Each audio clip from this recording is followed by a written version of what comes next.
Welcome to Florida Chapter AAP Trainees Tips and Educational Series for Pediatric Trainees offering advice on topics of interest identified by medical student, resident, and fellow members of the Florida Chapter of American Academy of Pediatrics. I am your host, Johanna, a third-year pediatric resident at University of Florida, Jacksonville, and a member of Florida Chapter AAP Residents and Trainees Committee. In this session of Florida Chapter AAP Trainees Tips, Dr. Corinne Bria and Dr. Johanna Kielbasa of Nemours Children's Hospital in Orlando, Florida will offer guidance on transitioning to senior leadership to help you understand the role, developmental skills, education, and communication of a strong senior leader in medicine and take away a little caveat of how to grow in senior leadership role. Dr. Bria is an associate professor of pediatrics at University of Central Florida and a pediatric emergency medicine physician at Nemours Children's Hospital in Orlando, Florida. She has a master's degree in medical education and serves as associate program director for the general pediatric residency program at Nemours Children's Hospital. She is interested in building curricula for resident-based education, utilizing simulation, growing the advocacy program, and mentoring medical student and resident. She loves spending time with her husband and 4 children, group fitnessing, and long days at the beach.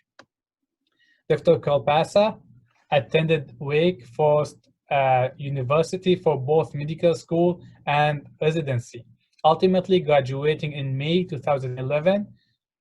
Given her love of academic medicine, she moved across the country with her family to Oklahoma in order to start her educational career as a junior faculty at the University of Oklahoma from 2011 to 2017 as an assistant professor. Dr. Kielbasa came to Nemours in 2017 and is now an associate professor. She is a UCF medical student clerkship site director for Nemours. She is the director of education for NCH Division of Hospital Medicine. Dr. Kielbasa is one of 8 board-certified pediatric hospitalists at Nemours and is thrilled to be part of such an amazing and rapidly growing program and is grateful for the continued support Nemours and UCF continue to provide her through her educational career. Now, I will turn it over to Dr. Bria and Dr. Kielbasa. Thank you, Dr. Hannah, for that introduction again. So for those of you guys now tuning in, we're on our 3rd section of our little mini 4-part series of trainee tips brought to you by the Florida chapter of AAP. This time we're going to talk about the transition to senior leadership roles and what it looks like to be a good leader as a senior. So the first thing I'll talk about here is really the role that you should take on as a senior. The biggest thing is now you've gone from just knowing your patient to having to lead an entire team, including medical students and interns. So it's your job to manage the entirety of patient care effectively. One of the biggest things we've talked about and touched on previously is really a good way to lead is not by making others go, but by bringing them with you. And really you can inspire others to want to succeed when you're a good role model, when you're a good leader. One of the biggest recommendations we have as a senior resident is to always anticipate the next steps in patient management. So you should have that critical thinking and decision making. Really, that starts to come into play as a senior. So we like to say on the floor, the discharge planning starts at the time of admission. But it doesn't matter where you are, whether you're in the ER, on the floor, in the ICU, you should always be thinking about the next day, the next step as a senior, big picture. How can I plan for that next step to happen? And how can I get our team there together? The other thing too that I've gotten this feedback a lot from residents is Quietly later in my 360-degree feedback that I've already talked about, somebody might say, well, I was wondering about when you said da-da-da on rounds, or I wasn't sure if we still do it that way anymore, or somebody else had told me something different. Please, please, please, always ask questions. I know I speak for both myself and Dr. Bria in that ask us questions. We learn together. We learn by having to explain our answers and really know the foundation that we stand on and why are we practicing the way we practice. So if something comes up, be brave and bold enough to ask us, why are we doing what we're doing? Keep us on our toes, keep us going. It's so important. It's so important. And I always joke that the questions and then turning to the literature and learning new things, it keeps me young and fresh at heart. So when we're thinking about your personal development and some skills that we can talk about with regards to your personal development, as we think about that senior year, that second and third year of residency in 3-year residency programs, we think about this sort of is where you begin to remember, so to speak, that life is continuing to happen outside of the hospital life, okay? And so this is a time where we want you to spend time. We want you to spend time on yourself to learn how do you recharge. When you've had a day that has just emptied your bucket, how do you refill that bucket? How do you refill that glass so that you're not trying to pour from an empty cup? And we really want you to embrace the need for self-care in order to normalize that. When you prioritize yourself and your team members see that, it helps to normalize that behavior. And in this way, we build and we grow in our well-being. It's one of the things that we always come back to is this is another way that you can take people with you, that you can bring them with you into this, and you can show them your ways or show them what you've learned in terms of, okay, this is my schedule in my personal life, this is my work schedule, how am I going to make this work? There are certain things that just from a time standpoint, you probably won't be able to attend, but there are other things that you can get creative with your scheduling. You can ask friends and family to get creative with their scheduling. So you may not be able to have it all at one time, but you will be able to have most of it, which is really important. We want you also at this stage in your development as a leader to continue to actively pursue your academic interests. This is where you are now headed more down the pathway of your academic pursuit. So what arena? Is it education? Is it research? Is it another area of graduate medical interests that you want to pursue? This is where you're really sort of fine-tuning and understanding the nuance of that interest. And then you're also continuing to meet with your mentors, establishing those mentorship relationships, remembering that mentorship is a two-way street. It is a dialogue, not a monologue. So we definitely want you to pursue that, but we also want you to have mentors who will meet you along the way. The next section we'll talk about is education, your role in education.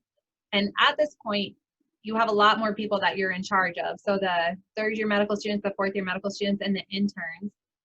So we kind of have talked about transitioning to, again, what we like to coin a bulk education. So instead of the precision education of an intern, pointing out tiny little points along the way, little tidbits to help people learn and grow. As a senior, really, you want to be able to see the big picture, and you want to give a little more information, and you want to do a little bit more in-depth education on whatever topic of the day, whatever patient care problem is not well understood, or if you are the first to see the patient, like in the emergency room, there's a great differential diagnosis that can go into the thought process down there in the ER, or if you're on the end of life care on the last critical lines in the ICU, one of the best things to go over is what are the most critical things today and how can we kind of triage them. So a little bit bigger bulk education for your interns. They're so busy and caught up in the moment of every single day, they can't step back and see that whole picture sometimes. So that's your job, to take the step back and educate them where they are and help them understand big picture, what's going on and what the disease processes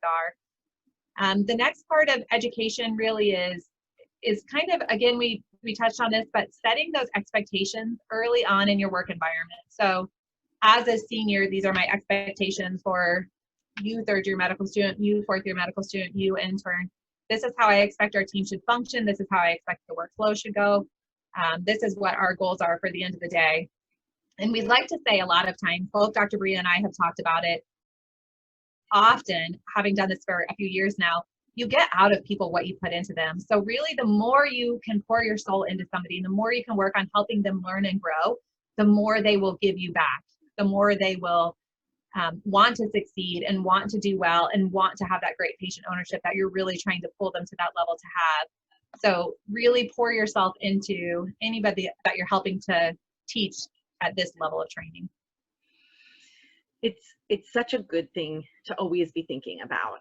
And so as we head into the senior resident communication, one of the new challenges that you may experience as a senior resident is not only receiving feedback, which we've talked a bit about, but also giving feedback. So when it comes to communication, this is a skill where you may now have the opportunity to be involved on providing feedback for your team, or one of your team members, your intern, your medical student may ask you, hey, how am I doing? What could I do differently? And we want you to be mindful of those questions. Your answer is going to mean something.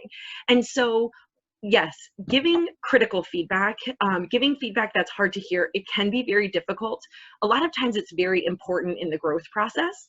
And also making sure that sharing that appreciation for the people on your team that continue to work hard, that come in every day with the best of attitudes. Yes, we can definitely all do more. We can definitely all work together, but showing that level of appreciation is also an important part of feedback. So our last little caveat here for our session involves a few things that Dr. Kielbasa and I have learned that we hope to accelerate your learning in. The first is, at this stage in your development, senior resident leadership would involve being more directly involved, taking the ownership of delivering difficult diagnoses and approaching difficult patient and family experiences or conversations. These are not things that we expect you to do on your own the first time by any means. These are things that we hope that you will include your attending or your fellow in, but we would like to give you the opportunity to take the lead in it. It's so interesting how style develops. You are going to pick and choose little aspects of your style from things that you see that really resonates with you. And then there's other things that you're going to experience that just did not work. And you're going to think to yourself, I'm not going to include that. That's not going to be part of my style. I'm going to keep that part out. When you're actually saying the words to families, sometimes they sound different than they did in your head. And that's why taking this level of ownership is so important. It's always important as a senior resident to delegate and manage responsibilities. Try your best not to micromanage. We all know what it feels like to be micromanaged, and it just doesn't feel good. So try to avoid it if you can. One of my favorite topics to talk about, and this is a great time to start honing these skills, is backdoor supervision. I practice a tremendous amount of backdoor supervision. Basically, I know just about everything about the patient before my learners even tell me a thing about them. So I have looked at past notes, I have reviewed vital signs, I have looked at the last imaging studies or lab values, I have looked at the consultant notes, I have looked at everything that I possibly can before anyone even comes up and talks to me about the patient. What does this allow? This allows me to have the confidence to allow the learners to really own the patient care. I'm not learning this information and then standing on a step stool and screaming it for all to hear. I am very quiet about what I know, but I know this information so that my learners, when they're presenting or when they're talking with families or we're having a conversation with other consultants, they can really own the process. I have the confidence that what they are saying is true because I've done my own due diligence to make sure it is that way. And this, I think, really allows learners with a soft landing. If they were to, let's say, make a mistake or report the wrong data, we can work on it together in this very guided way. We're so happy that you joined us for this third session of the Florida chapter of the American Academy of Pediatrics Trainee Tips. We have one more session to go, and we can't wait to see you again.